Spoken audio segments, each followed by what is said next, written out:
ನಮಸ್ಕಾರ. ಇವತ್ತು ನಾನು ನನ್ನ ಸಾರಿನ ಬ್ಲೌಸ್ ಆಮೇಲೆ ಟೆಸಲ್ಸ್ ಆಮೇಲೆ ಅದಕ್ಕೆ ಮ್ಯಾಚಿಂಗ್ ಬ್ಯಾಂಗಲ್ಸ್ ಹಾಗೆ ಬ್ಲೌಸಿಗೆ ಟೆಸಲ್ಸ್ ಹೇಗೆ ಮಾಡ್ಕೊಂಡಿದ್ದೀನಿ ನಾನು ತೋರಿಸ್ತಾ ಇದ್ದೀನಿ. ಇಲ್ಲಿ ನೋಡಿ, ಇದು ನನ್ನ ಸಾರಿ.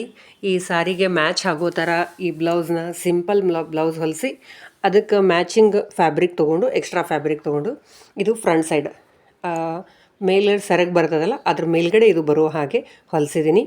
ಅದನ್ನು ಮ್ಯಾಚ್ ಆಗೋ ಹಾಗೆ ಇದು ಅದೇ ಬಟ್ಟೆಯಿಂದ ಸ್ಲೀವ್ಸ್ಗೂ ಲೇಸ್ ಮಾಡ್ಕೊಂಡೀನಿ. ಆಮೇಲೆ ಇಲ್ಲಿ ನೋಡಿರಿ, ಅದೇ ಬಟ್ಟೆಯಿಂದ ಇದು ಟೆಸಲ್ ಮಾಡ್ಕೊಂಡೀನಿ. ಇದು ಕೋರಾ ಆರ್ಗೆನ್ಸಾ ಸಾರಿ ಬಹಳ ಲೈಟ್ ವೆಯ್ಟ್ ಇರ್ತದೆ. ಹಾಗಾಗಿ ಅದಕ್ಕೆ ಬಹಳ ಲೈಟ್ ವೆಯ್ಟಾಗಿ ನಾನು ಬಹಳ ಲೈಟಾಗಿ ಇವ್ನು ಮಾಡ್ಕೊಂಡಿದ್ದೀನಿ. ಇದರಲ್ಲಿ ನಾನು ಸಣ್ಣ ಮಣಿ ಇದನ್ನು ಹಾಕಿ ಈ ರೀತಿ ಪೋಟ್ಲಿ ಮಾಡಿಕೊಂಡು ಅದರಿಂದನೇ ಟೆಸಲ್ಸ್ ಹಾಕ್ಕೊಂಡಿದ್ದೀನಿ. ಹಾಗಾಗಿ ಇದರಲ್ಲಿ ಹೋಲ್ ಬೀಳೋ ಚಾನ್ಸಸ್ ಇಲ್ಲ. ನಾನು ಬೇರೆ ಏನಾದರೂ ಕುಚ್ಚು ಕಟ್ಕೊಂಡಿದ್ದೆ ಅಂದರೆ ಅದರಲ್ಲಿ ಹೋಲ್ ಬೀಳ್ತಿತ್ತು, ಇದು ಡ್ಯಾಮೇಜ್ ಆಗ್ತಿತ್ತು. ಅದಕ್ಕೆ ಈ ರೀತಿ ಲೈಟ್ ವೆಯ್ಟಾಗಿ ಮಾಡ್ಕೊಂಡಿದ್ದೀನಿ.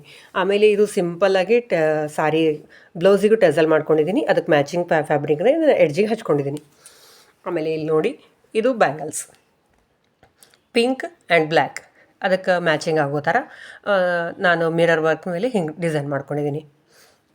ಹೇಗೆ ಅನ್ನಿಸ್ತು ನನ್ನ ಸಾರಿ ಡಿಸೈನ್, ಬ್ಲೌಸ್ ಹಾಗೆ ನನ್ನ ಟೆಸಲ್ ಮಾಡಿರೋ ಟೆಸಲ್ ಡಿಸೈನ್? ನಾನು ಬ್ಲೌಸ್ ಹೊಲಿಯೋಲ್ಲ, ಬಟ್ ಅದನ್ನು ನಾನು ಹೇಳಿಬಿಟ್ಟು ನನಗೆ ಬೇಕಾಗಿರೋ ಡಿಸೈನ್ಸ್ನೆಲ್ಲ ಹೇಳಿ ನಮ್ಮ ಟೇಲರ್ಗೆ ಹೇಳಿ ಮಾಡಿಸ್ಕೋತೀನಿ.